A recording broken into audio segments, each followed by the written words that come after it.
Okay, Roy. So we're going to finish up here. We've talked about your story, what the decisions you made, some of the challenges that you've had, your education, how you even met us at FAILSAFE-ERA. I want to talk about some advice that you would offer returning citizens. But before we go there, can you please? I want to give you about a minute to brag. How about that? I just want to talk about what you're doing now. Some of the things, the changes that you've made in your life. It's okay to brag on Roy. Well, so who's Roy? Thank you. I've been very fortunate that I've been able to surround myself around people who are very positive business owners, things of that nature, who have constantly poured into me. So today I'm happy to say that I own two businesses and I'm also gainfully employed. One of the businesses that I own is an income tax business. Okay. And so I used to work for an income tax organization who did a background check on me in my last incarceration and let me go. So I was standing in line one day, and an old client, I was in line at a store, and somebody's taxes who I used to do in the office said, "Hey, I'm on my way to go see you. When do you go to work?" And I had to tell them that, well, I don't work there anymore. Mm-hmm. And they said, "Well, can you still do my taxes?" So the light clicked on. Yes, I can. And so from that moment on, I am now the owner and operator of an income tax business. Wonderful. Thank you. And so I also have a security service that does high-profile security work in the Washington, D.C. area. And so I've been very fortunate to have met people who have also seen things in me that they admire and believe in and have put me in a place to be able to do that. And I did fail to mention that all the different things that I may have mentioned already about my successes and the things that I have are a direct result of other people who believed in me. I didn't do any of this on my own. I believe on my own I'd failed. But what I did and what I continue to do is I surround myself with winners. So I heard you talk about your wife. Yes. That's one of your winners. I heard you talk about FAILSAFE. Yes. Is another one of your winners.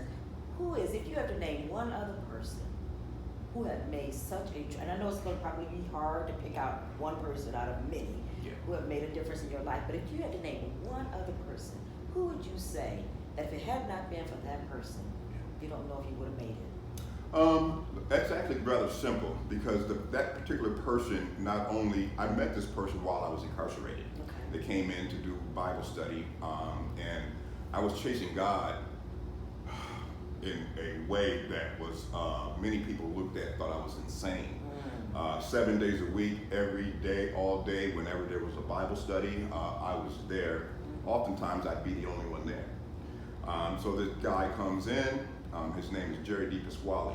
He is a person who not only impacted my life that day, but still continues to impact my life. In fact, he was my best man at my wedding. Oh, wow. When my wife finally agreed to marry me. Wow, that is awesome. So it takes, truly it does take a village. It does. I mean, we can't do anything in this world on our own. And so one of the things that I would say about Jerry is that he had something that I saw that I had to have, and that was Christ. Okay. And to this day, not a day goes by whether I'm tying my shoe, drinking a glass of water, I need Christ. Yes. I must have him in my life every single day, every single moment. So let's go there for a minute. So jail ministry is key Yes. to a lot of people. Absolutely. How have you thought about getting into the jails and really being instrumental in the jails, either as ministry or even maybe as a worker there somehow, because you already know what these guys and gals are dealing with. Yes. So have you ever thought about going into the jails and serving? Yes, I've sought employment at several different facilities, and of course I was denied based on the background check. And so I remember probably at the associate level, I recognized that in order to make yourself eligible, you had to have a certain level of education. And so I pursued that, and I obtained that. And so I meet the criteria educationally, and so the difficulty has been because of the background checks that they do, they feel as though I'm not suitable for employment. And so that's been a struggle, and something that I hope to one day overcome. That's really very interesting though, because I don't know what those barriers are, because I know that there are some people that are employed by the corrections department that has some sort of background or history. And then there are others who may go in volunteers to serve in the jails. And I did that as a volunteer for about the first 3 or 4 years once I was released. And then once I started to obtain responsibilities and obligations, financially speaking, and also the commitment to my home, my marriage, and to my family, I realized that I had to earn a living. And so just like other people who go into these facilities, I sought employment so that I could sustain my livelihood, but at the same time be someone who the people inside there could identify with and see a success story. I remember the very first day I walked into the jail, here at our local jail, and the people that were there were people who I knew on the street, who I had done time with, but they saw the new man. And if you could have seen that experience, there was nothing on the world like it. Wow. Because now what they had was evidence. Absolutely. Not what they heard, but what they saw. You know, it's interesting that you say that, because I did go into, and I still do occasionally go into the jail to minister or to teach. And unless those guys and gals can relate to me, because I can relate to them when they hear me. So which means you'd have had to walk through those shoes in order for these guys and gals to understand or to want to hear you. And that's true. It's not that I'm better or than anybody else who wants to help people. That's certainly not the case. But my ability to understand the entire process that they're involved with is what I'm able to do versus someone else who hasn't been down that path. And I think that it could be looked at as somebody might consider themselves better, and that's certainly not the case. We're all involved in this process to help those who are struggling together, no matter what my role is in the process. But, you know, so that's the barrier that I face, is that it's not a matter of whether or not I'm better than someone else. It's just my ability, because I've been in that uniform.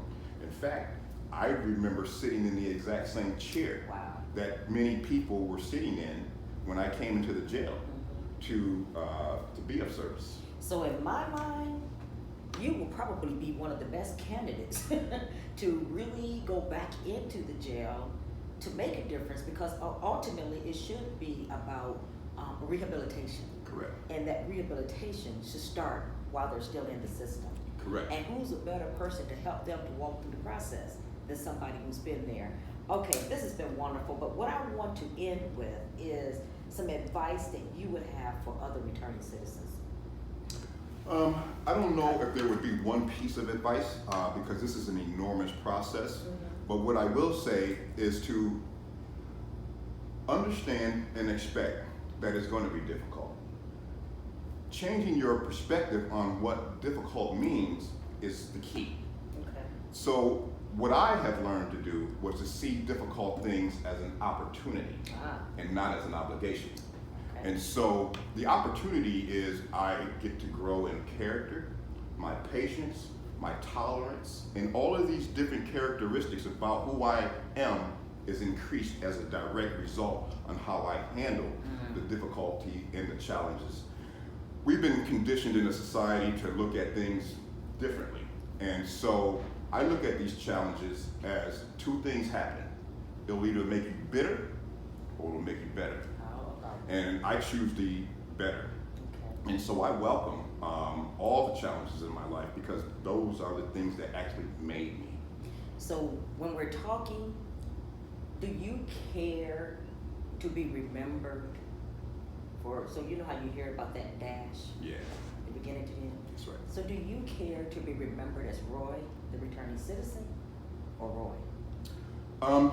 If it helps someone change their life, do a better job, or do something productive, it really doesn't matter to me. That dash is my legacy. And so my legacy that I hope is based on the shoulders of many people who I stand on as well. And so I pay it forward, but I also keep in mind that what I do was done for me. So what's one thing you would say to someone who is leaving jail today? What I would say is that it is never too late to become who you would have become if you had not made those mistakes. And so many of us give up on our dreams, but I believe that that is the worst thing in life that a person could ever do. There was this woman by the name of Helen Keller. She said that the worst thing in the world is a person who has sight but no vision. I love it. Thank you, Roy, so very much.